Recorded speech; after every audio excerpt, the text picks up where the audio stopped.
KTN News. Crossing borders now, is it a moment of revolution in Africa? Well, it seems so. While there were running battles right here in Kenya, other African countries also witnessed similar scenarios, while South Africa and Tunisia also held protests over poor governance.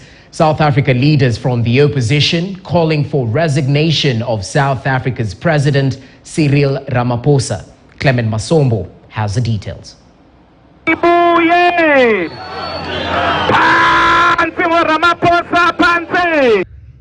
While police officers in Nairobi, Kenya engaged residents in running battles for the better part of Monday, in South Africa the situation was not so different. The leader of Economic Freedom Fighters, EFF, Julius Malema, had also mobilized South Africans in the streets of Pretoria to protest against President Cyril Ramaphosa and demand for his immediate resignation.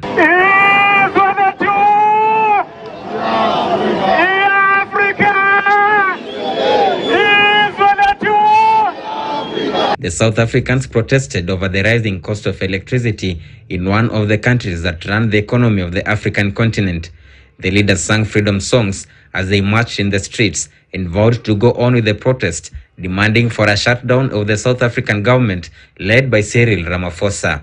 The problem is that the tyranny is running the country and their own movement. That's why they came here today, because we are the only people who are not scared of Cyril Ramaphosa, his soldiers and police. We are not scared of Bekikele. We are not scared of the police. The commissioner of KZN, we must take him to court after this march. Another African nation that witnessed protest was Tunisia in the Horn of Africa. Residents took to the streets on the day when the nation marks its independence, and just like Kenya, the Tunisians lamented over the rising cost of living, unfavorable policies, as well as the recent constitutional amendments made by President Kais Saied. Saied has been in the office since October 2019.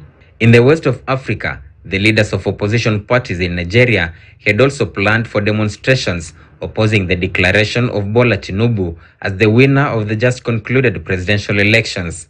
The demonstrations were set to happen on the day when the Electoral Body of Nigeria, INEC, was expected to officially announce the winner of the presidential elections. However, the Nigerian government acted by imposing curfews in some sections of the states in Nigeria as a way of curbing off the protesters. And as to whether the demonstrations in key sections of Africa were just a mere coincidence is a matter that experts will now look into. Clement Masombo, KTN News. When it's low, then it means that the dispatch from those